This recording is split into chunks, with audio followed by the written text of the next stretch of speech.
Është një gjë që dua ta sqaroj lidhur me produktin tim. Pra produkti im është pilula të forës së zezë. Dhe shumë njerëz po i ngatrojnë pilulat me kapsula. Ka dallim të madh pilula me kapsulën. Për t'ja demonstruar dallimin i mora një kapsulë dhe një pilulë. Shikoni pra.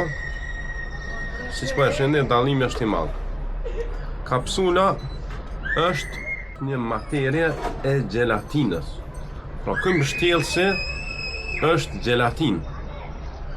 Dhe pastaj brenda futet produkti, mund të jetë vaj i forës zezë, mund të jetë vitamin D, mund të jetë çfarë do gjë. Kjo është pra kapsula. Kurse pilula, në rastin tim, nuk ka asnjë lloj mbështjellësi të gelatinës. Ne kam parasysh që shumë prej jush nuk e imagjinani sepse është produkt unik. Nuk gjeni kësi produktin treg. Se produktin treg janë vaj të forës zezë, pra kapsul e futur brenda vaj i forës zezë. Kurse produkti jam nuk është vaj i forës zezë, është vetë fora e zezë. Është vetë fora e zezë. Pra fora e zezë e bërë pluhur, e kombinuar me mjaltë dhe e formsuar në këtë formë. Pra kjo është dallimi midis produktit tim dhe vajit forës zezë. Produkti im është komplet fora.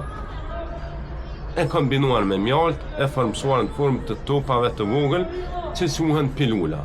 Në hadithin profetik ka ardhur fora e zezë, nuk ka ardhur vaji i forës zezë.